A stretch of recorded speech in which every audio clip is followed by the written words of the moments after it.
बिस्मिल्लाहिर्रहमानिर्रहीम। अस्सलाम वालेकुम स्टूडेंट्स। एमडी कैट 2020 के सिलसिले में हमारा नेक्स्ट यूनिट हम स्टार्ट करने जा रहे हैं, that is what bio energetics. ये हमारा नेक्स्ट यूनिट है। बायो एनर्जेटिक्स में बच्चों हमने क्या कुछ स्टडी करना है आपको मालूम हो, थोड़ा सा आपके साथ इनिशियली पूरी समरी शेयर कर ली जाए, फिर उसके बाद हम टॉपिक वाइज आगे चलेंगे। इस यूनिट में हमने बेसिकली क्या देखना है कि बायो एनर्जेटिक्स है क्या, और इसमें जो रिलेटेड टॉपिक्स आएंगे वो कौन कौन से हमने यहाँ पे डिस्कस करने हैं। मेनली इसमें याद रखिएगा कि फोटोसिंथेसिस एंड रेस्पिरेशन, दो मेजर टॉपिक्स हैं जो हम इस यूनिट में डिस्कस करेंगे। सबसे पहले देखें कि आपको पहले पता होना चाहिए कि what is bio energetics. Bio energetics है क्या, यहाँ से हमने कॉन्सेप्ट लेना है, फिर हम लेकर आगे चलना है। सबसे पहले देखिए कि what is bio energetics. Bio energetics किसे कहते हैं? बायो एनर्जेटिक्स बेसिकली क्या है? ये क्वांटिटेटिव स्टडी, क्वांटिटेटिव स्टडी है बेसिकली। किस चीज़ की क्वांटिटेटिव स्टडी है? Of energy relationship, energy relationship, जिसको आप क्या कहते हो? एनर्जी ट्रांसफॉर्मेशन भी कहते हो।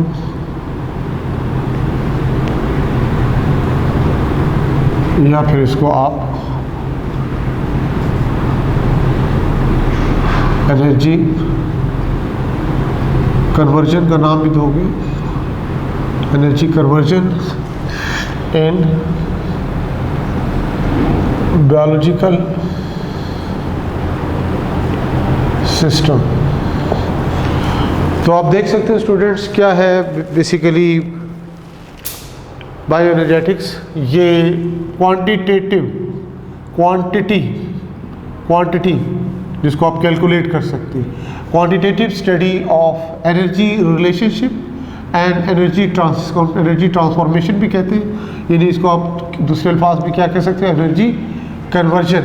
किस में? In biological system. इसको आप बायो एनर्जेटिक्स का नाम देते हैं। जैसे आपने जूनियर क्लासेस में भी पढ़ा है और बाकी दूसरे सब्जेक्ट्स में फिजिक्स केमिस्ट्री में पढ़ते हो, laws of thermodynamics. Laws of thermodynamics. Law of thermodynamics को याद रखिएगा कि जब हम बायो एनर्जेटिक्स की बात करते हैं कि किसको ओबे करता है, ये लॉज ऑफ थर्मोडायनेमिक्स को फॉलो करता है।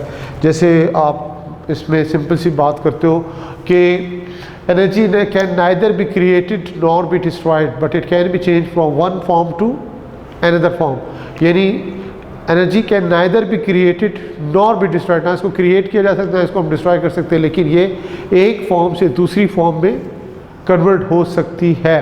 यही चीज़ इसमें आपको याद है, बायो एनर्जेटिक्स में हमने यही चीज़ देखनी है कि एनर्जी जिसकी डिफरेंट फॉर्म्स होती हैं उनकी आपस में क्या रिलेशनशिप है, किस तरह से एनर्जी एक फॉर्म से दूसरी फॉर्म में कन्वर्ट होती है। बायोलॉजिकल सिस्टम की बात यहाँ की इसलिए की जा रही है, obviously we are going to discuss the bioenergetics with reference to what biological system in living organism. So that is why ये बायोलॉजिकल सिस्टम की बात की जाती है। और फिर हमने ये भी साथ साथ बताना है कि ये किसको फॉलो कर रहा है? लॉज ऑफ थर्मोडायनेमिक्स को फॉलो करता है।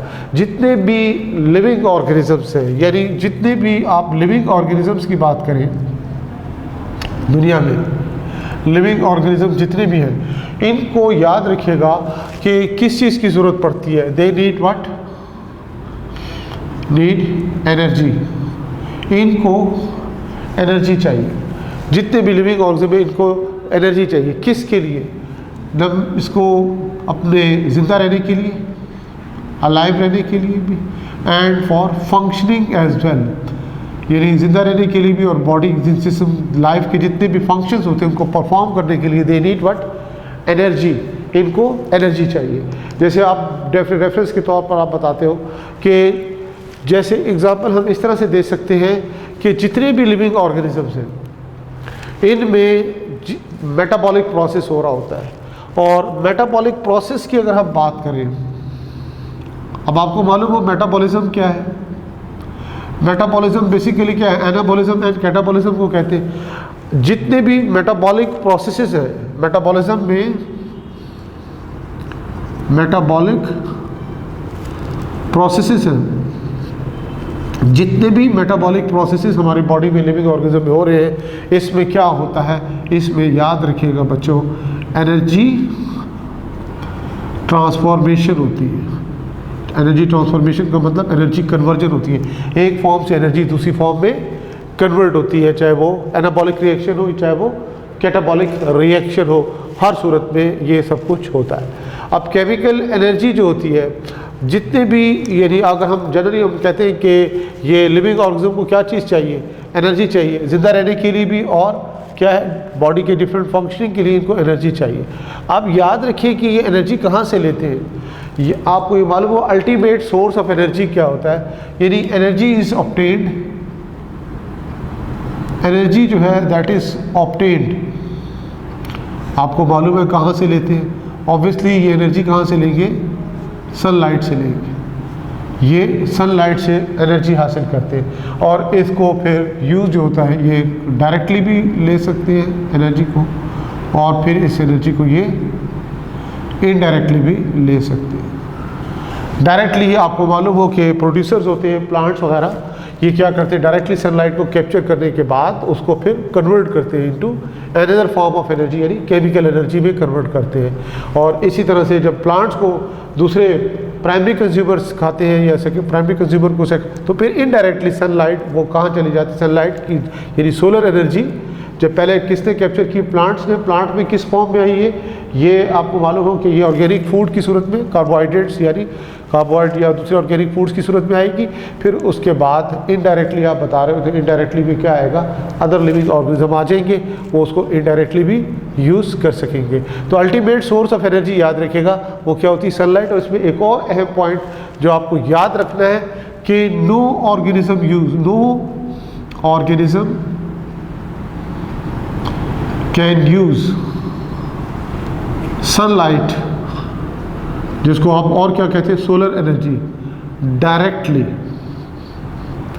बराह रास्त कोई भी लिविंग ऑर्गेनिज्म ऐसा नहीं है जो सनलाइट को डायरेक्टली यूज़ कर सके। किसके लिए, as a source of energy for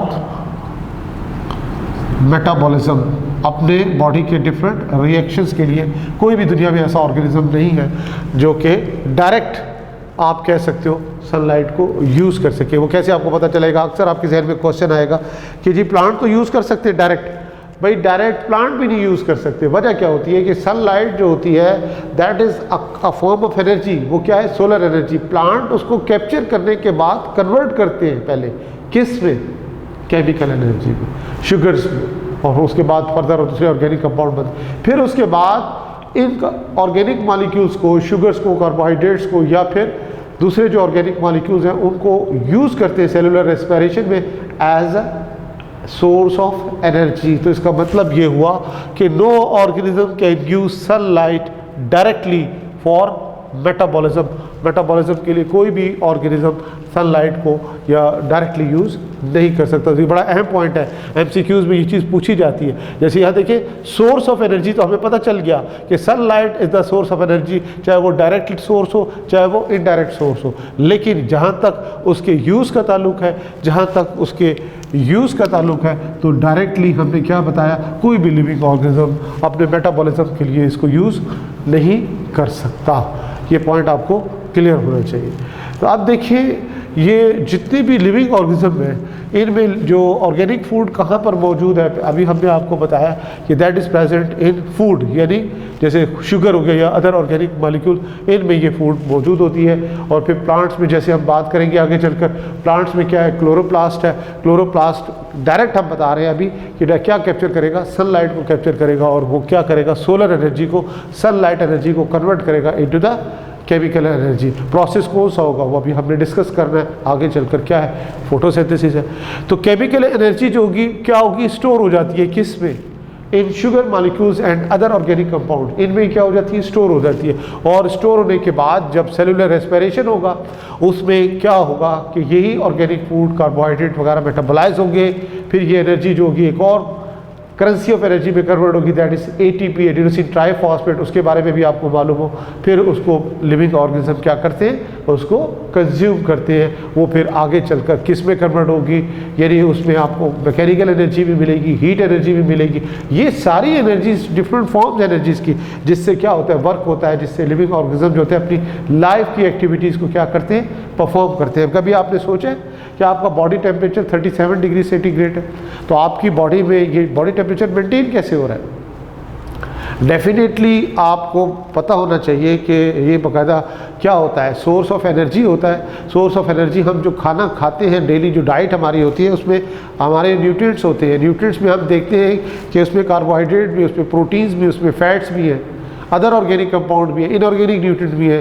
तो जो खास तौर पे इसमें ऑर्गेनिक न्यूट्रिएंट्स होते हैं वो क्या होते हैं, उनमें स्टोर्ड क्या होती है, केमिकल एनर्जी। आपका हमने कार्बोहाइड्रेट के टॉपिक में आपको याद हो, हमने डिस्कस किया था क्या, कार्बन हाइड्रोजन बॉन्ड। अब कार्बन हाइड्रोजन बॉन्ड क्या होता है, ये बेसिकली क्या होता है, हाई एनर्जी बॉन्ड्स होते हैं। जो जिस मॉलिक्यूल में भी कार्बन हाइड्रोजन बॉन्ड ज़्यादा होंगे उसमें स्टोर्ड एनर्जी भी क्या होगी बच्चों, ज़्यादा होगी। तो लिहाजा ये पॉइंट आपको क्लियर होना चाहिए। तो अब हमें ये पता चला कि बायो एनर्जेटिक्स असल में है क्या, energy relationship, energy conversion in biological system. अब हमने यहाँ पे इस यूनिट में फोकस क्या करना है, दो मेजर टॉपिक्स को फोकस करना है। और वो दो मेजर टॉपिक्स आपको मालूम हो कौन कौन से हैं। पहला इसमें फोटोसिंथेसिस है और दूसरा उसके बाद क्या आएगा, रेस्पिरेशन आएगा। तो पहले जो हम इसको स्टार्ट करेंगे कहाँ से, from photosynthesis. Yes students, photosynthesis.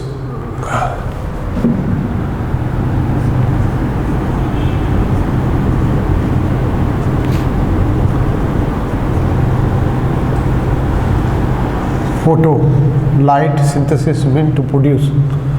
Photosynthesis क्या है बच्चों, इसके बारे में तो एक जनरली आप शुरू की अपनी जूनियर क्लासेस से भी इसको पढ़ते आ रहे हैं कि 9th से 10th में आपने इसको डिस्कस किया होगा, स्टडी भी किया होगा कि फोटोसिंथेसिस क्या होती है। तो आप सिंपली बताते हो कि लाइट की मदद से प्लांट्स क्या करते हैं, अपनी फूड मैन्युफैक्चर करते हैं और उसकी इक्वेशन भी आप लिखते हो। तो यहाँ पे थोड़ा सा हमने मज़ीद इसको क्या करना है, एलेबरेट करना है, ताकि उसके कुछ की पॉइंट हमें मिल जाएँ, ताकि हम शुरू से एक कॉन्सेप्ट को लेकर आगे चलें। जैसे यहाँ पे हम बात कर रहे हैं फोटोसिंथेसिस क्या है। अब देखिए, the process in which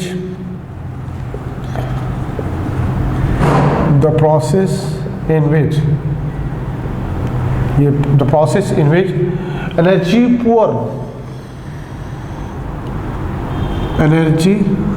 poor क्या चीज़, inorganic oxidised compounds, oxidised compound किसके, ऑफ कार्बन के होंगे तो क्या होगा, डेफिनेटली कार्बन डाइऑक्साइड। और इसी तरह से बच्चों हाइड्रोजन के लिए क्या होगा, एंड हाइड्रोजन के लिए मेनली क्या होगा आपके पास, वाटर। ये क्या है, ये energy poor inorganic oxidised compounds. Carbon का क्या होगा, कार्बन डाइऑक्साइड। हाइड्रोजन के लिए क्या होगा, मेनली वाटर होगा। ये क्या हो जाती है, आर रिड्यूस्ड, ये रिड्यूस होंगी किस में, to energy rich compounds, to energy rich compounds. अब आप जान गए होंगे कि एनर्जी रिच कंपाउंड्स क्या होंगे। एनर्जी रिच कंपाउंड्स बच्चों क्या होंगे, डेफिनेटली कार्बोहाइड्रेट्स, यानी यहाँ रेफरेंस के तौर पर हम क्या लिख रहे हैं, ग्लूकोज वगैरह। ठीक है जी, क्या करते हैं, यूजिंग, क्या यूज़ करेंगे, ये द लाइट एनर्जी कहाँ से ले रहे हैं, डेफिनेटली सनलाइट से लेंगे, जो कि दैट इज एब्जॉर्ब्ड, जो कि एब्जॉर्ब होगी। कौन एब्जॉर्ब करेगा, definitely bye chlorophyll and other photo synthetic pigments. ये आपके पास आपके एक स्टेटमेंट आ जाती है कि हमें पता चले कि फोटोसिंथेसिस है क्या। The process in which energy poor inorganic compound, अब आपको पॉइंट्स मिलते जा रहे हैं, देखिए एनर्जी पुअर, फिर उसके बाद क्या है इनऑर्गेनिक, फिर उसके बाद क्या आ रहा है ऑक्सीडाइज्ड कंपाउंड्स, फिर आपको मालूम हो कि कार्बन के लिए स्पेसिफिकली पता है आपको कार्बन डाइऑक्साइड, हाइड्रोजन के लिए मेनली क्या होगा वाटर। ये फिर क्या हो रहे हैं, फिर आपको की पॉइंट मिल क्या मिल रहा है reduced to energy rich compound. Definitely फिर आपके माइंड में क्या एनर्जी रिच कंपाउंड कौन से होंगे, यहाँ ऑर्गेनिक कंपाउंड भी आ सकता है, ऑर्गेनिक कंपाउंड में सिर्फ कार्बोहाइड्रेट भी आ सकता है, शुगर भी आ सकता है, और यहाँ पे हम क्या दे रहे हैं ग्लूकोज।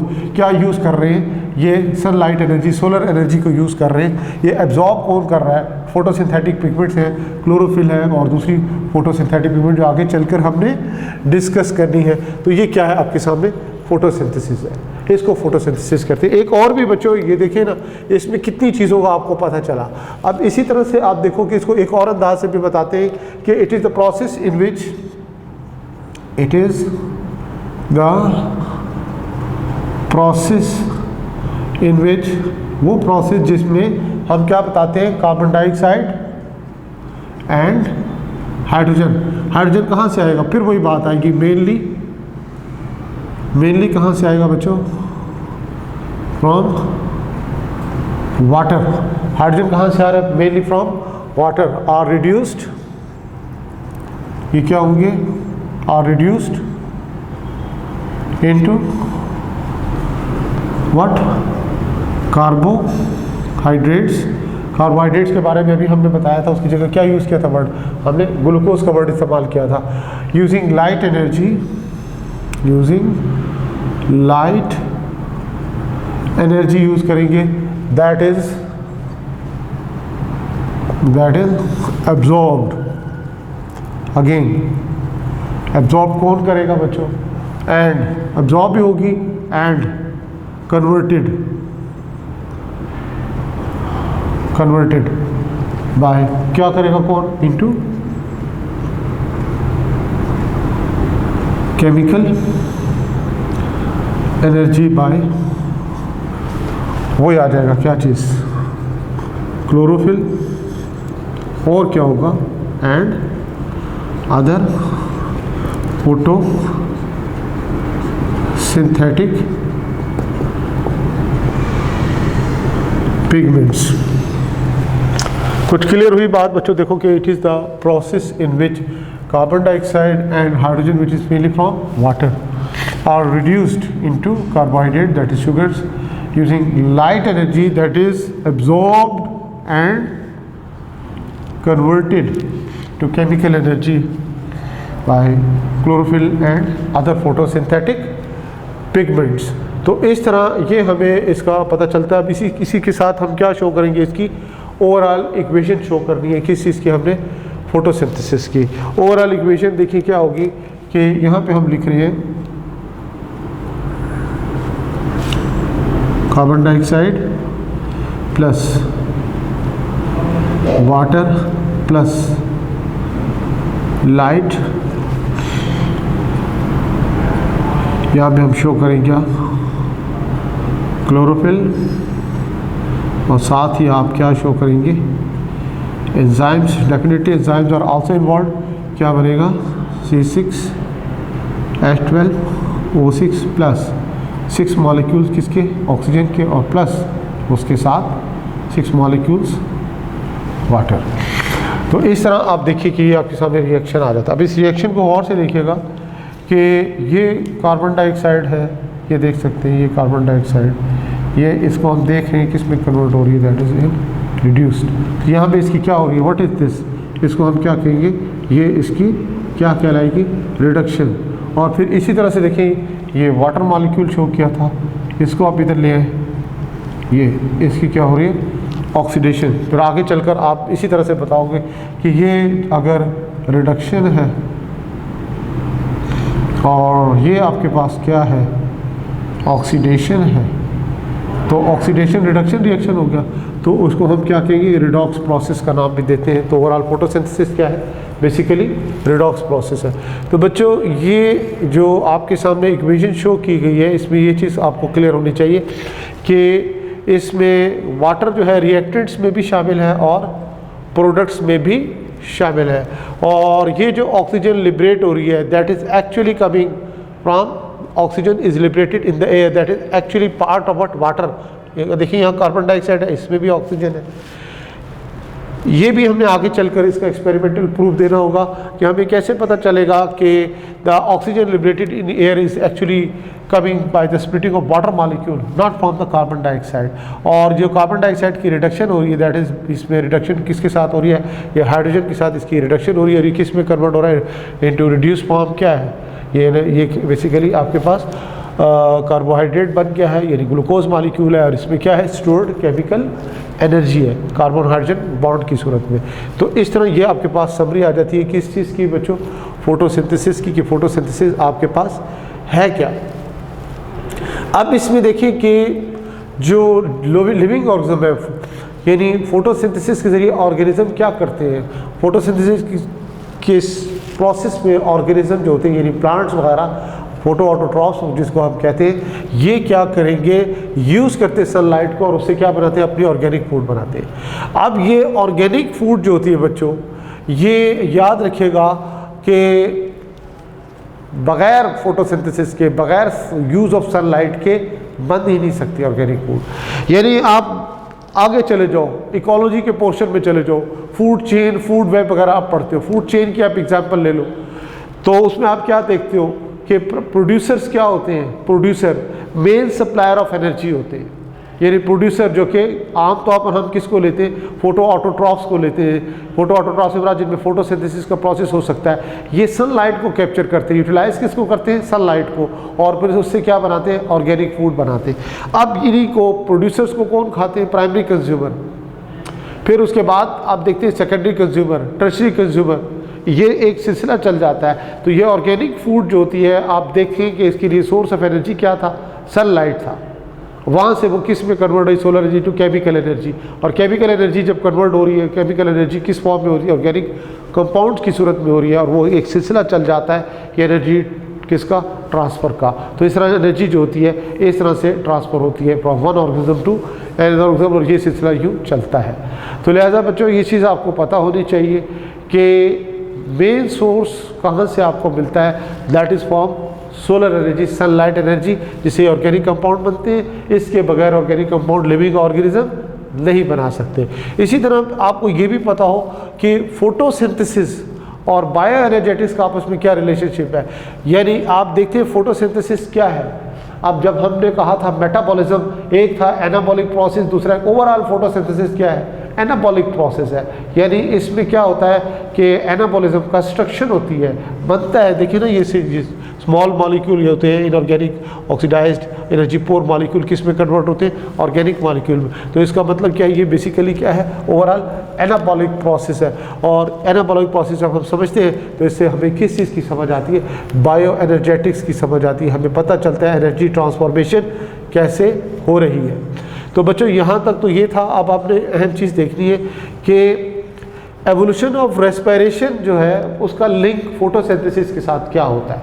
तो लिहाजा अब हम देखेंगे कि what is the relationship between photosynthesis and respiration, खास तौर पर एवोल्यूशन ऑफ रेस्पिरेशन किस हवाले से, after origin of photosynthesis.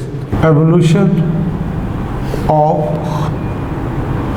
Respiration, respiration का ओरिजिन किससे, after origin of, after origin of photosynthesis. तो आप देखिए कि एवोल्यूशन जो है किस चीज़ का, respiration after origin of photosynthesis.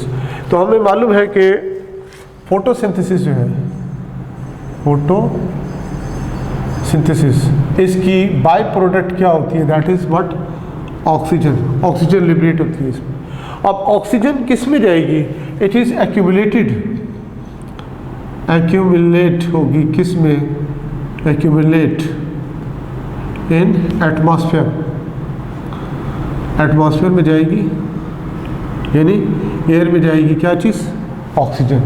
Air में जब जाएगी तो फिर ये क्या होगा कि एयर में जाने के बाद, एटमॉस्फेयर में जाने के बाद ये क्या होगी, इट विल बी अवेलेबल किसके लिए, फॉर रेस्पिरेशन। ये रेस्पिरेशन के लिए क्या होगी, अवेलेबल होगी क्या चीज़, ऑक्सीजन। तो लिहाजा अब क्या होगा कि ये इसका नतीजा क्या होगा, इसके रिजल्ट के तौर पर आपको क्या मिलेगी, रेस्पिरेटरी एनर्जी, रेस्पिरेटरी एनर्जी मिलेगी। रेस्पिरेटरी एनर्जी, रेस्पिरेटरी एनर्जी जो है कहाँ से मिल रही है, आपको मालूम हो कि ये कार्बोहाइड्रेट से आपको क्या मिल रही है, रेस्पिरेटरी एनर्जी, जो कि रिलीज होगी ख़ास तौर पे, it is released in control manner, control manner. Control manner से मुराद क्या होता है, कंट्रोल मैनर यहाँ पे आपको मालूम हो कि वैसे अगर हमें एनर्जी चाहिए हो तो हम कहेंगे जी हीट की फॉर्म में हमें एनर्जी मिल जाए और एकदम से सारी एनर्जी मिल जाए, तो ऐसा पॉसिबल नहीं है, क्योंकि हमारी बॉडी को जो है ये ग्रेजुअली कंट्रोल मैनर में एनर्जी चाहिए होती है। चाहे कोई भी लिविंग ऑर्गेनिज्म, उसको कंट्रोल मैनर में एनर्जी चाहिए होती है। और ये एनर्जी जो बेसिकली क्या होती है, इन द फॉर्म ऑफ, आपको मालूम है किस फॉर्म में होगी, ये ATP, एडिनोसिन ट्राइफॉस्फेट की फॉर्म में होती है, जिसको आप करेंसी ऑफ एनर्जी का नाम देते हैं। और यही ATP फिर क्या बन जाता है, यही ATP बन जाता है लिंक किसके दरमियान, लिंक बिटवीन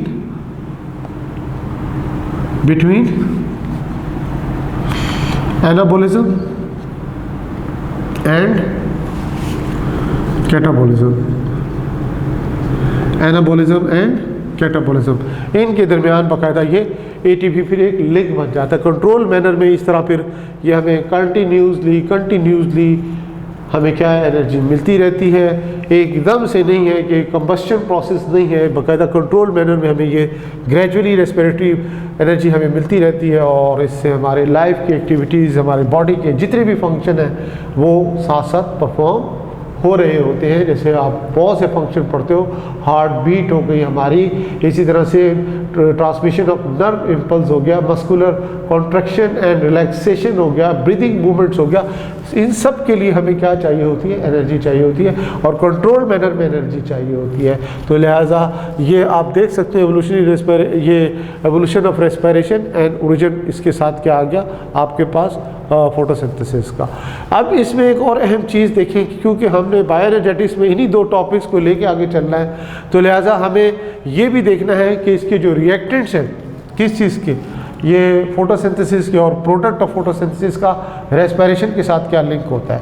याद रखिएगा कि इसमें हम जब रिएक्शन शो किया था अभी हमने फोटोसिंथेसिस का, हमने बताई थी कि वाटर जो है रिएक्टेंट्स में भी शामिल है और प्रोडक्ट्स में भी शामिल है। तो नेट यील्ड वाटर की जो है वो इसमें इस तरह से नहीं होती।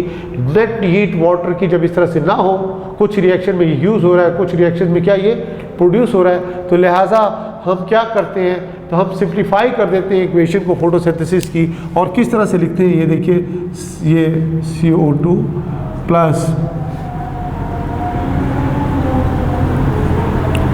आपके पास क्या आ जाता है, लाइट, एंड फिर उसके बाद यहाँ पे क्लोरोफिल और ये आपके पास एंजाइम्स और फिर प्रोडक्ट आ जाएगी आपके पास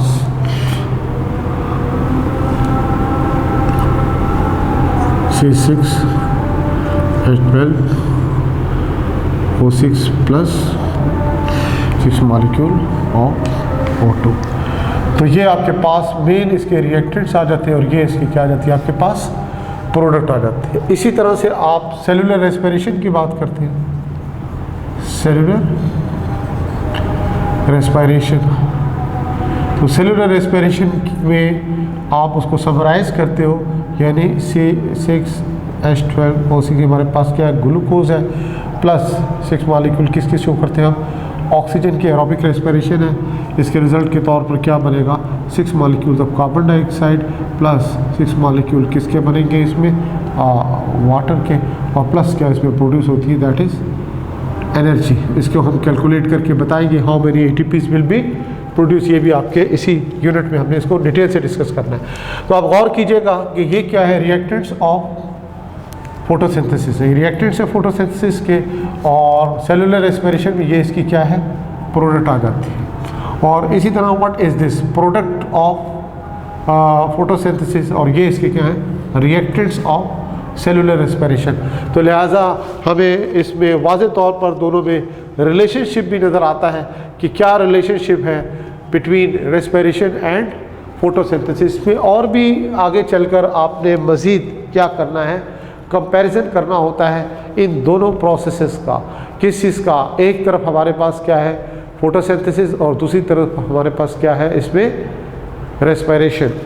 तो हम इसका थोड़ा सा कंपैरिजन भी करेंगे ताकि हमें और चीज़ें क्लियर हो, क्योंकि इनडायरेक्ट क्वेश्चन जब आते हैं तो दोनों को मिलाकर भी पूछा जा सकता है। ये नहीं होता कि सिर्फ फोटोसिंथेसिस है तो सिर्फ एक ही ट्रैक पर चल रहे हैं, क्योंकि आप बायोएनर्जेटिक्स पढ़ रहे हो। बायोएनर्जेटिक्स में क्या है, एनर्जी कन्वर्जन, एनर्जी रिलेशनशिप पढ़ रहे हो, तो इसमें ज़ाहिर बात है फोटोसिंथेसिस भी आ रही है और रेस्पिरेशन भी आ रहा है, तो कहीं ना कहीं आपस में इनका लिंक ज़रूर बनता है। जैसे हमने बताया है कि ATP लिंक है between anabolism and catabolism. Anabolic process आपके पास क्या है, फोटोसिंथेसिस, कैटाबॉलिक प्रोसेस आपके पास क्या है, respiration.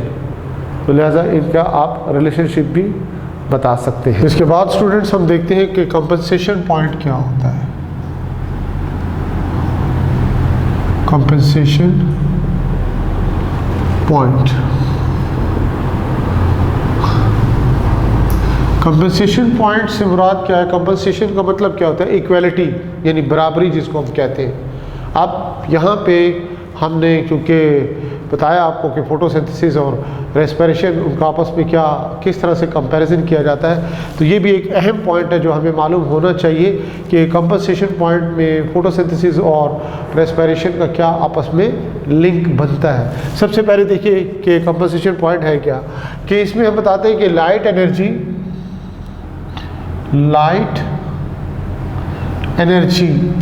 Eight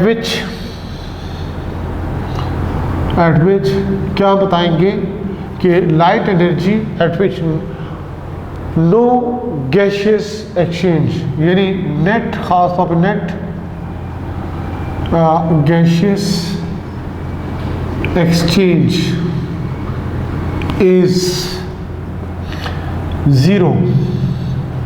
light energy at which net gaseous exchange is zero, इसको आप क्या कहोगे, इस कॉल्ड व्हाट, कंपनसेशन पॉइंट। इसको हम कंपनसेशन पॉइंट का नाम देंगे। यानी light energy at which net gaseous exchange क्या है, इसमें ज़ीरो का मतलब क्या है, नेट गैशियस एक्सचेंज का मतलब क्या होगा कि ना ऑक्सीजन लिबरेट होगी ना कार्बन डाइऑक्साइड एब्जॉर्ब होगी, किस में, प्लांट्स में।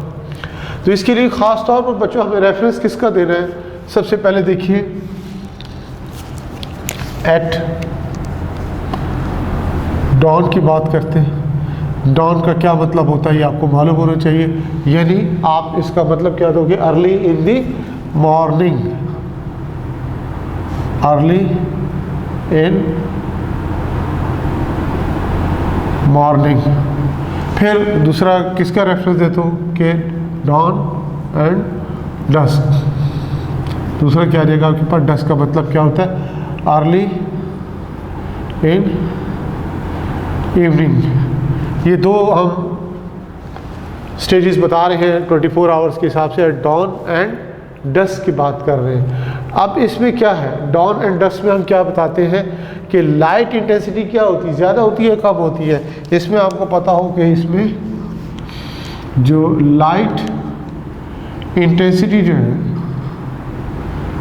इंटेंसिटी वो क्या होती है, लो होती है। लाइट इंटेंसिटी यहाँ पे लो होती है। जब लाइट इंटेंसिटी लो होगी तो इसमें याद रखिएगा कि इस वक्त क्या होगा कि rate of photosynthesis, rate of photosynthesis क्या होगा, equal to rate of respiration. किसके बराबर होगा, रेट ऑफ रेस्पिरेशन के बराबर होगा। Rate of photosynthesis equal to rate of respiration होगा। और ये कितने वक्त के लिए होगा? डॉन एंड डस्क का हमने पहले बताया, जिसमें रेट ऑफ फोटोसिंथेसिस जो है that is equal to rate of respiration. याद रखिएगा कि ये बहुत ही शॉर्ट टाइम के लिए होगा, शॉर्ट टाइम के लिए होगा। यानी ऑक्सीजन होगी जो कि फोटोसिंथेसिस में यहाँ पे प्रोड्यूस हो रही है, वो सारी की सारी यूज़ किस में होगी? रेस्पिरेशन में। इसी तरह से रेस्पिरेटरी प्रोसेस में क्या होता है? कार्बन डाइऑक्साइड प्रोड्यूस होगी। जितनी भी कार्बन डाइऑक्साइड प्रोड्यूस होगी रेस्पिरेशन में, वो सारी की सारी यूज़ हो जाएगी किस में? फोटोसिंथेसिस में। तो लिहाजा इस वक्त हमने बताना, यानी डॉन एंड डस्क के वक्त जहाँ पे लाइट इंटेंसिटी क्या है? कम है, इस मोमेंट पे नो नेट गैसियस एक्सचेंज, किसी किस्म का गैसियस एक्सचेंज नहीं होगा। किसके दरमियान? बिटवीन प्लांट यानी लीव्स एंड इन्वायरमेंट, इनके दरमियान किसी किस्म का एक्सचेंज ऑफ गैसेस नहीं होगा। वजह क्या होगी कि यहाँ पे रेट ऑफ फोटोसिंथेसिस किसके इक्वल है? रेट ऑफ रेस्पिरेशन के। एक और अहम चीज़ आपको मालूम हो कि फोटोसिंथेसिस का डायरेक्ट लिंक किसके साथ बन जाता है? याद रखिएगा, ये किसके साथ? लाइट एनर्जी के साथ इसका लिंक बनता है। जहाँ तक रेस्पिरेशन का ताल्लुक है, यानी इसका मतलब ये हुआ कि photosynthesis is restricted to daylight. दिन का वक्त होगा तो लाइट क्या होगा? इंटेंसिटी ऑफ लाइट लो हो या जैसी भी हो, हाई हो, फोटोसिंथेसिस होगी। लेकिन रेस्पिरेशन जो है ये राउंड द क्लॉक चलता है, ये थ्रू आउट लाइफ प्रोसेस चलता है, ये कभी भी नहीं रुकता, चाहे लाइट हो या ना हो। तो लिहाजा ये भी आपको पॉइंट क्लियर होना चाहिए। तो लिहाजा हमने ये बताया कि डॉन एंड डस्क के वक्त लाइट इंटेंसिटी चूँकि लो होती है, रेट ऑफ फोटोसिंथेसिस किसके बराबर होगा? रेट ऑफ रेस्पिरेशन के बराबर होगा, और ये शॉर्ट टाइम के लिए होगा। इस वक्त क्या होगा? किसी किस्म की कोई गैसेस एक्सचेंज नहीं होगी between surface of plant, whatever leaves है तो स्टोमेटा हो गए, उसके थ्रू किसके दरमियान? लीफ एंड इन्वायरमेंट के दरमियान। और जैसे जैसे अब क्या होगा? लाइट इंक्रीज होगी, एज लाइट इंक्रीजेस, लाइट क्या होगी? इंक्रीज होगी। दिन चढ़ना शुरू हो गया तो लाइट क्या होगी? इंक्रीज होगी। इंटेंसिटी ऑफ लाइट कम होगी या ज़्यादा होगी? डेफिनेटली लाइट इंक्रीज होगी तो इंटेंसिटी भी उसकी क्या हो जाएगी? ये इंक्रीज हो जाएगी। इंक्रीज होगी तो रेट ऑफ फोटोसिंथेसिस क्या होगा? रेट ऑफ फोटोसिंथेसिस भी क्या होगा? ये भी इंक्रीज होगा। एरो हम इस तरह से शो करें, इसका क्या मतलब है? रेट ऑफ फोटोसिंथेसिस भी इंक्रीज होगा तो ऑक्सीजन की प्रोडक्शन क्या होगी? ये भी ज़्यादा होगी। अब रेस्पिरेटरी एक्टिविटी में ऑक्सीजन जो रिक्वायर्ड थी, अब उससे अमाउंट क्या है? बढ़ गई है। किस चीज़ की? ऑक्सीजन की। जब ऑक्सीजन की अमाउंट रेस्पिरेटरी रिक्वायरमेंट से बढ़ जाएगी तो this excess oxygen will be liberated, ये लिबरेट हो जाएगी किस में? That is liberated in air, ये फिर हवा में जाएगी। तो लिहाजा दिन के वक्त हम कहते हैं ना प्लांट्स ऑक्सीजन लिबरेट करते हैं, उसकी वजह यही होती है। तो ये पॉइंट आपको क्लियर हो। इसी तरह से इसके आप दूसरी तरफ आ जाए, रात के वक्त यानी ये डस्क है, डस्क है अर्ली इन द इवनिंग हमने बताया लाइट इंटेंसिटी कम होती है, रेट ऑफ फोटोसिंथेसिस इक्वल किसके? रेट ऑफ रेस्पिरेशन के। लेकिन इसके बाद नेक्स्ट स्टेप क्या होगा? नाइट। तो आप क्या बताओगे? एट नाइट, रात के वक्त क्या होगा? क्या फोटोसिंथेसिस होगी? फोटोसिंथेसिस ऑब्वियसली ये फोटोसिंथेसिस ग्रेजुअली क्या हो जाएगी? ये स्टॉप हो जाएगी। रीज़न क्या है? Photosynthesis depend upon availability of what? ये डिपेंड करता है कि जो लाइट रिएक्शन के दौरान जो NADPH बना या ATP बने हैं वो अवेलेबल होंगे जब तक फोटोसिंथेसिस होगी, और जब वो अवेलेबल नहीं होंगे तो नहीं होंगे। तो हम जनरल क्या कहेंगे? At night there will be no photosynthesis. Photosynthesis नहीं होगी तो ऑक्सीजन क्या होगी? इसकी ये जो है ये अमाउंट कम हो जाएगी क्योंकि फोटोसिंथेसिस नहीं हो रही। तो लिहाजा रेस्पिरेटरी एक्टिविटी तो हमने कहा राउंड द क्लॉक जारी है, इसके लिए हमें क्या चाहिए? ऑक्सीजन चाहिए। तो लिहाजा रात के वक्त फोटोसिंथेसिस नहीं होगी, ऑक्सीजन अवेलेबल नहीं होगी, तो प्लांट्स क्या करेंगे? आपको मालूम हो फिर ये प्लांट्स क्या करेंगे? ये एब्जॉर्ब करेंगे, they will absorb oxygen from air. ये एयर से क्या करेंगे? ऑक्सीजन को एब्जॉर्ब करेंगे। और दूसरी तरफ क्या होगा? रेस्पिरेटरी एक्टिविटी तो हमने कहा जारी है, ये तो स्टॉप होती ही नहीं है। तो रेस्पिरेटरी एक्टिविटी में क्या होगा? आप देखेंगे कार्बन डाइऑक्साइड प्रोड्यूस हो रही है और इसकी नो कंजम्पशन, क्योंकि रात के वक्त हमने क्या बताया कि फोटोसिंथेसिस हो नहीं रही, तो कार्बन डाइऑक्साइड तो प्रोड्यूस हो रही है as a result of respiratory activity. तो लिहाजा कार्बन डाइऑक्साइड की अमाउंट बढ़ेगी तो ये फिर क्या होगा? That is liberated in the air, ये फिर लिबरेट होगी एयर में। तो रात के वक्त क्या होगा, कार्बन डाइऑक्साइड प्लांट्स क्या करते हैं, लिबरेट करते हैं और ऑक्सीजन एब्जॉर्ब करते हैं। तो यही वजह होती है कि आपसे कहा जाता है कि रात के वक्त दरख्तों के नीचे ना बैठे। उसकी रीज़न यही होती है कि एक रीज़न ये भी है कि प्लांट जो है वो एक्चुअली सराउंडिंग से ऑक्सीजन को एब्जॉर्ब करते हैं, तो उस एरिया में आम रूटीन में नॉर्मल सर्कमस्टांसिस के मुकाबले में ऑक्सीजन कम हो जाती है। तो लिहाजा ये भी पॉइंट आपको क्लियर हो तो व्हाट इज़ कंपनसेशन पॉइंट, तो आपको की पॉइंट मालूम होने चाहिए कि जो की पॉइंट आपको क्या बताया गया, ख़ास तौर पर इन लाइट इंटेंसिटी के बारे में आपको बताया गया।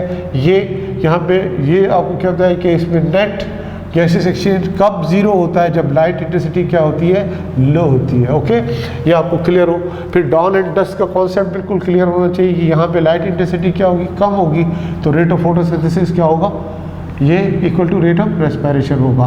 तो नो नेट गैस एक्सचेंज कब हो रहा है, डॉन एंड डस्ट के वक्त हो रहा है। कब हो रहा है, लो इंटेंसिटी ऑफ लाइट में हो रहा है। कब होगा, जब rate of photosynthesis and respiration क्या होंगे, इक्वल होंगे। ये सारे आपके इनडायरेक्ट क्वेश्चंस हैं जो कि आपसे एमसीक्यूज में पूछे जा सकते हैं। फिर हमने ये भी बताया दिन के वक्त ऑक्सीजन क्यों लिबरेट होती है, लाइट इंटेंसिटी बढ़ती है। लाइट इंटेंसिटी बढ़ेगी, रेट ऑफ फोटोसिंथेसिस बढ़ेगा, रेट ऑफ फोटोसिंथेसिस बढ़ेगा, तो लिहाजा जितनी ऑक्सीजन की रिक्वायरमेंट है रेस्पिरेशन के लिए वो तो यूज़ होगी, बाकी क्या होगी, liberated in the air. And इसी तरह से रात के वक्त हमने बताया कि रात के वक्त क्या हो रहा है कि फोटोसिंथेसिस नहीं हो रही, कार्बन डाइऑक्साइड की कंजम्पशन नहीं हो रही, रेस्पिरेटरी एक्टिविटी कंटिन्यू है, कार्बन डाइऑक्साइड प्रोड्यूस भी हो रहा है, so they plant liberate what, carbon dioxide in the air. तो ये बच्चों क्या है, कंपनसेशन पॉइंट है। अब हमने इसके साथ ही आगे क्या देखना है, एक और अहम चीज़ है कि वाटर जो हम बात करते हैं क्या है, इसमें हाइड्रोजन है और इसमें क्या है, ऑक्सीजन है। तो आपको ये मालूम हो कि फोटोसिंथेसिस जब हम पढ़ते हैं, फोटोसिंथेसिस में आपको मालूम है कि प्लांट्स क्या लिबरेट करते हैं, ऑक्सीजन लिबरेट करते हैं। आपको मालूम है रिएक्टेंट्स में कार्बन डाइऑक्साइड भी शामिल है, रिएक्टेंट्स में वाटर भी शामिल है, दोनों में ऑक्सीजन मौजूद है। क्वेश्चन ये था कि जो ऑक्सीजन लिबरेट होती है in the air, whether it is coming by the splitting of water molecule और it is coming from the carbon dioxide. तो ये हमने इसको अब अपने देखना है, water and photosynthesis. Water and photosynthesis के हवाले से देखिए, तो आपको मालूम हो कि हमने अभी बताया कि बेसिकली वाटर जो है रिएक्टेंट्स में शामिल है, किसके, फोटोसिंथेसिस के। और याद रखिएगा कि जो ऑक्सीजन प्रोड्यूस होती है as a result of photosynthesis, ये मेन सोर्स किस चीज़ का है, रेस्पिरेशन का सोर्स होता है। क्या चीज़, ये जो ऑक्सीजन लिबरेट होती है। तो लिहाजा क्वेश्चन यहाँ पे हमने बताया था कि क्वेश्चन हमारे पास क्या है, ये जो ऑक्सीजन लिबरेट हो रही है, weather it is coming from splitting of water molecule, ये हमारा क्वेश्चन मार्क है। फिर यही हमारा क्वेश्चन मार्क है, whether this oxygen is coming by the from the source, क्या है, that is what, carbon dioxide से आती है। ये हमारा क्या है, क्वेश्चन मार्क है। तो इसको सबसे पहले देखिए कि एक साइंटिस्ट का हम यहाँ पे रेफरेंस देंगे। क्या नाम है साइंटिस्ट का, वॉन नील साइंटिस्ट का नाम है। ये 1930s के हमने इसका रेफरेंस देना है। इसका हाइपोथेसिस है, हाइपोथेसिस है किसका, वॉन नील का हाइपोथेसिस। ये इसने जो अपना हाइपोथेसिस दिया था कि जो oxygen is liberated as a result of breakdown और ऑफ वाटर मॉलिक्यूल, वो किस बेस पे दिया था। इसकी जो स्टडी थी वो किस पे थी, फोटोसिंथेटिक बैक्टीरिया पे, फोटोसिंथेटिक बैक्टीरिया। और फोटोसिंथेटिक बैक्टीरिया जो है इसके बारे में मालूम हो कि they use H2S hydrogen sulphide use करते हैं किसकी जगह, instead of water as a source of hydrogen to reduce carbon dioxide into what, carbohydrates।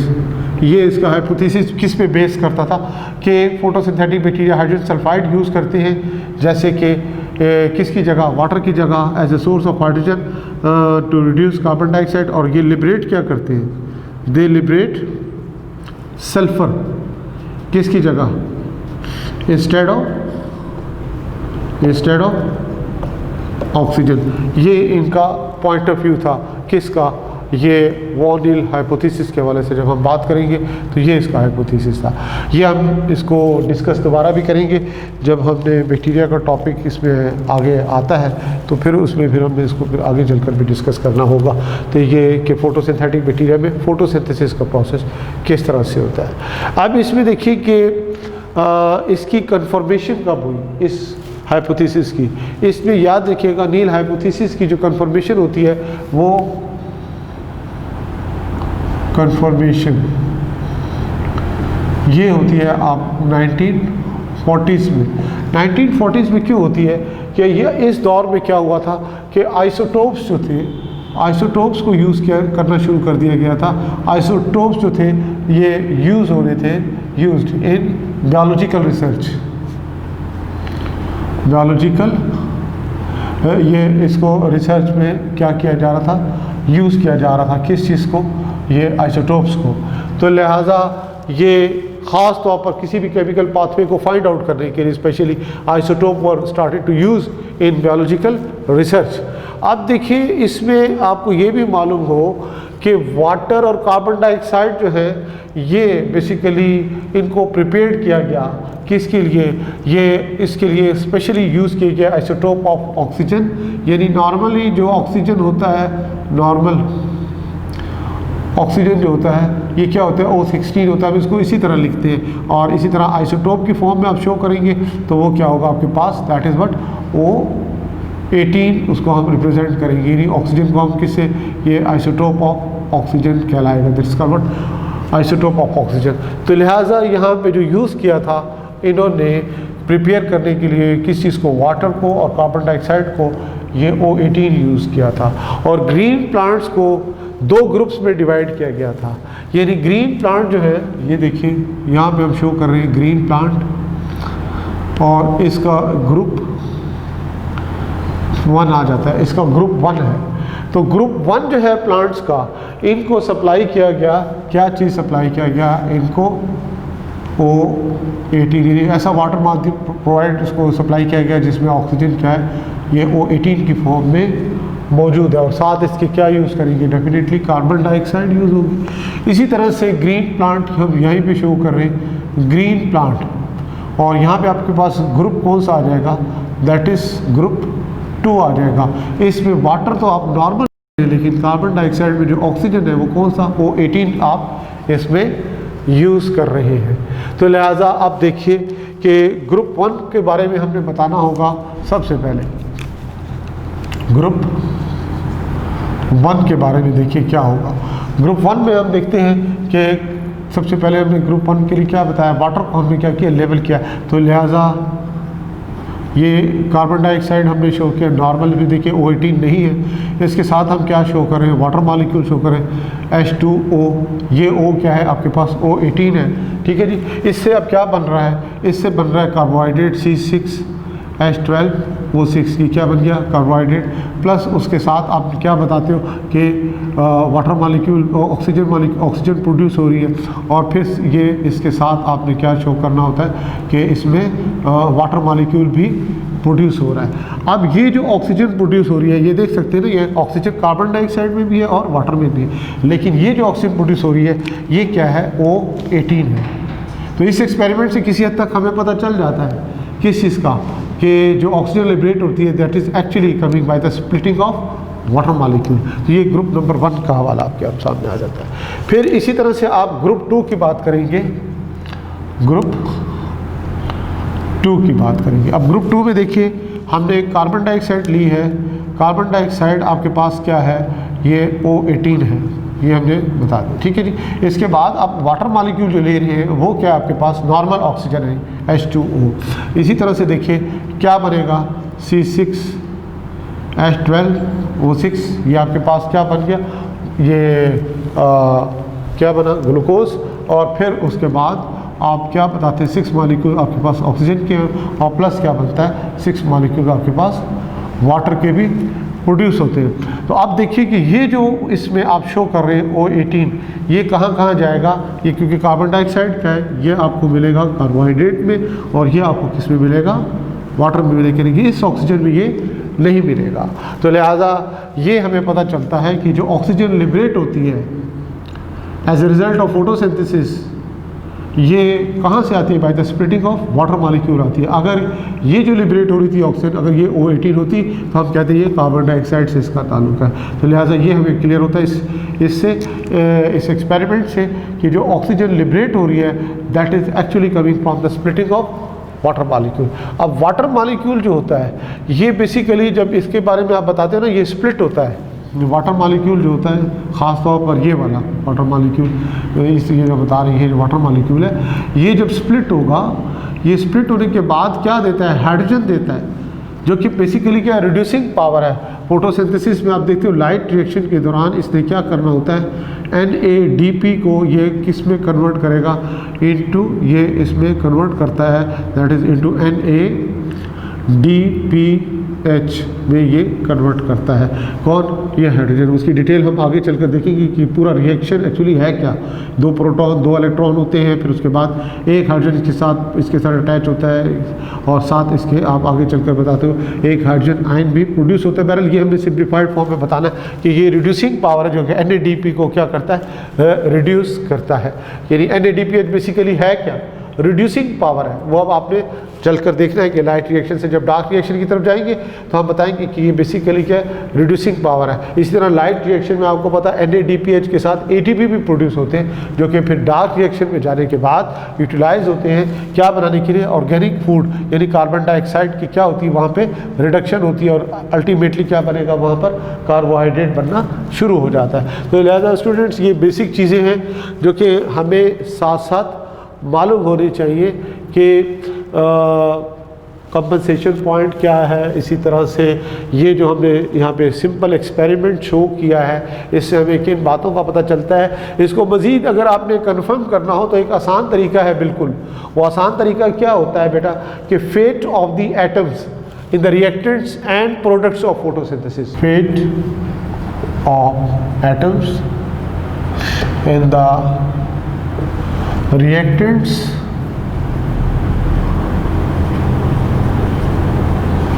and products of photosynthesis। अब देखिए इसके फेट के बारे में, यानी इसके क्या आगे फ्यूचर होगा वो आपने बताना है। देखिए यहाँ पे हम लिखते हैं रिएक्टेंट्स। रिएक्टेंट जैसे हमने यहाँ पे फोटोसिंथेसिस में रिएक्टेंट शो किए, 6 मॉलिक्यूल्स आपके पास किस चीज़ के हैं? That is what? Carbon dioxide. Plus आपके पास 12 मॉलिक्यूल्स किस चीज़ के हैं?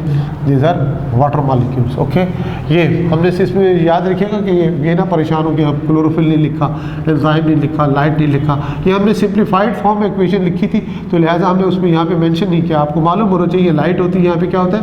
एंजाइम होते हैं स्पेसिफिक रिएक्शंस के लिए। लाइट बेसिकली पार्ट ऑफ क्या होता है? रिएक्टेंट्स होते हैं। ये भी आपको क्लियर होना चाहिए। तो ये हमने यहाँ पे शो नहीं किया, तो इसको ख्याल कीजिएगा। अब यहाँ पे हम क्या शो कर रहे हैं? इसकी प्रोडक्ट्स में आपको क्या बताया? C6H12O6 प्लस हमारे पास क्या है? 6 मॉलिक्यूल किस चीज़ के हैं? आपके पास ऑक्सीजन के, प्लस आपके पास 6 मॉलिक्यूल किस चीज़ के हैं? That is of what? Water molecule के। आप देखिए इसके फेट के बारे में आपको क्लियर होगा। यहाँ देखिए गौर से, यहाँ पे कार्बन के कितने एटम हैं? 6 एटम है। ये भी एक एटम है, ये नहीं, इसके साथ क्या, इसका मतलब क्या हो गया? 6 एटम ऑफ कार्बन। ये आपके पास रिएक्टेंट में कार्बन था, प्रोडक्ट में आपके पास ये कार्बन आ जाएगी। ओके, अब आगे चलें। यहाँ पर देखिए हाइड्रोजन कितने हैं? 12 में। ओके, यहाँ पे हाइड्रोजन कितने हो जाएंगे? 22 हो जाएंगे, सॉरी 12 2 24 हो जाएंगे। तो लिहाजा यहाँ से हमें बताना है 12 हाइड्रोजन ये आ गए, ये 12 हाइड्रोजन आ गए किसके? वाटर के आ गए। फिर उसके बाद इसमें और कीजिएगा कि यहाँ पे आपके पास ये ऑक्सीजन कितने हैं? ऑक्सीजन आपके पास 6 है, ये देख सकते हैं ना, 6 है। तो यहाँ पर आपके पास ऑक्सीजन कितना है? 2, और इससे आप बैलेंस करेंगे तो एटम कितने हो जाएंगे? 12। तो 12 में से 6 आपके पास कहाँ आ गए? ये आ गए। यहाँ पे अभी कितने बच जाएंगे? 6 बच जाएंगे। ओके, और फिर दूसरी तरफ यहाँ पे है ऑक्सीजन एटम है, ये आपके पास ये ऑक्सीजन एटम है, ये कितने इसके बैलेंस कर रहे हैं? तो कितने एटम बच जाते हैं? 12। तो 12 यहाँ पे ये देखिए क्या O2 6, यानी इधर पे कितने एटम है? 6 एटम है। तो ये 6 एटम ऑक्सीजन के ये आ जाएंगी इस तरह से। तो फेट आपके बारे में क्लियर हो जाएगी आपको कि ये जो ऑक्सीजन लिबरेट हो रही है कहाँ से आ रही है, that is coming only from the water molecule. अब उसके बाद आगे चलेंगे, यहाँ से हमने ये 12 ले लिए थे, 24 में से 12 ले लिए थे हाइड्रोजन ये, और 12 आपके पास ये 6 2 12 आपके पास कहाँ चले जाएंगे, ये यहाँ पे चले जाएंगे इस जगह पे, ये हाइड्रोजन आ गए। अब रही इस ऑक्सीजन की बात, हमने यहाँ देखिए 6 2 क्या थे, 6 2 12 थे, 6 हमने किस में डाले थे, इसमें ये कार्बोहाइड्रेट में, और बाकी कितने बच गए थे हमारे पास 6, ये रिमेनिंग 6 किधर चले जाएंगे, वो ये 6 होंगे। तो अब आप देख सकते हैं रिएक्टेंट्स में जो भी एटम्स हैं उनके, रिएक्टेंट्स के जो एटम्स हैं उनका और प्रोडक्ट्स में इनकी क्या फेट है, कैसे हमें पता चलता है कि कौन सा एटम कार्बन डाइऑक्साइड का, कार्बन ऑक्सीजन कहाँ जा रहा है। इसी तरह से वाटर में भी हाइड्रोजन है, ऑक्सीजन है, वो कहाँ जा रहा है, ये भी आपको चीज़ क्लियर कर देती है सपोर्ट करने के लिए। वॉन-ईयर हाइपोथेसिस का जैसे एक्सपेरिमेंटल प्रूफ था, ये आपके पास फेट के बारे में भी पता हो, ये बड़ी अहम चीज़ है।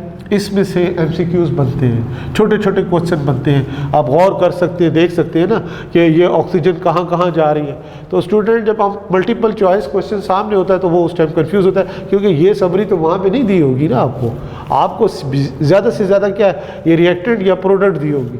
आपसे पूछा जाएगा कि ये ऑक्सीजन का फेट कहाँ पे है, weather it is present in the glucose molecule, weather it is liberated in the as a oxygen, free oxygen, or whether it is part of water। इसी तरह से आप गौर करें, ये हाइड्रोजन किसका है, वाटर का, ये इस वाटर मॉलिक्यूल में भी आ रहा है, ये ऑक्सीजन की तरह ये लिबरेट हो रहा है वाटर का, यहाँ पे ये इसके फेट के बारे में पता चलता है। इसी तरह से ये हाइड्रोजन रिड्यूसिंग पावर के तौर पर क्या कर रही है, कार्बन डाइऑक्साइड को रिड्यूस कर रही है इनटू द कार्बोहाइड्रेट। तो बहुत से कॉन्सेप्ट्स क्लियर होते हैं कि किस तरह से कार्बन डाइऑक्साइड जो होती है रिड्यूस होकर ऑर्गेनिक मॉलिक्यूल में कन्वर्ट होती है। तो बच्चों ये सारे बेसिक कॉन्सेप्ट्स हैं जो कि लेकर हमें आगे साथ चलने हैं, क्योंकि आगे हमने अब आना है कि क्या आना है, फोटोसिंथेसिस से रिलेटेड मज़ीद चीज़ें, जैसे फोटोसिंथेटिक पिगमेंट्स हम डिस्कस करेंगे कि फोटोसिंथेटिक पिगमेंट्स क्या होती हैं। इंपॉर्टेंट पार्ट है ये आपके सिलेबस का, उसको हम डिटेल से देखेंगे। फिर उसके बाद हमने देखना है लाइट की थोड़ी सी डिटेल, लाइट है क्या, फिर लाइट से रिलेटेड अब पिगमेंट हमें समझ आ जाएंगी। जब हम लाइट को डिस्कस कर लेंगे तो फिर हमने देखना होगा कि एब्जॉर्प्शन स्पेक्ट्रम क्या होता है, फिर उसके साथ एक्शन स्पेक्ट्रम क्या होता है, उनका कंपैरिजन कैसे करोगे, ये होगा। फिर उसके बाद फिर हमने आगे चलना है, फिर मैकेनिज्म ऑफ फोटोसिंथेसिस की तरफ आएंगे, फिर हमने उसमें मज़ीद वही प्रीवियस नॉलेज को आगे लेकर आएंगे। क्लोरोप्लास्ट आपने पढ़ा था, उसी से हम उसको लेकर आगे चलेंगे कि कहाँ पे फोटो सिस्टम होता है, फोटो सिस्टम के पार्ट्स कौन से होते हैं, एंटीना कॉम्प्लेक्स किसे कहते हैं, रिएक्शन सेंटर क्या होता है, कौन कौन सी पिगमेंट वहाँ पे होती है, किस तरह से ये लाइट रिएक्शन चलेगा, आगे चलकर डार्क रिएक्शन किस तरह से आगे प्रोसीड करेगा। तो ये हमारा आगे ये सिलसिला होगा। लेकिन ये बेसिक चीज़ें हैं। सम टाइम स्टूडेंट और कॉन्फिडेंट होता है, कहता है कि ये तो हमें आता है, सब आपको आता हो, अल्लाह करे इससे ज़्यादा आपको आता हो, लेकिन हमने जो की पॉइंट जो ख़ास तौर पर हाईलाइट किए उनको आपने मेनली फोकस करना है बच्चों। यही चीज़ें आपको लिंक होती अगले टॉपिक्स के साथ लिंक्स होंगी, वो अगले टॉपिक्स के साथ लिंक्स होगी। ओवरऑल आपका ग्रिप आएगा पूरे टॉपिक में, आपका कॉन्सेप्ट अच्छा खासा क्लियर हो जाएगा। होपफुली इससे आपको फ़ायदा होगा। इंशाल्लाह नेक्स्ट फिर अगले लेक्चर में आपसे मुलाकात होगी। Thank you.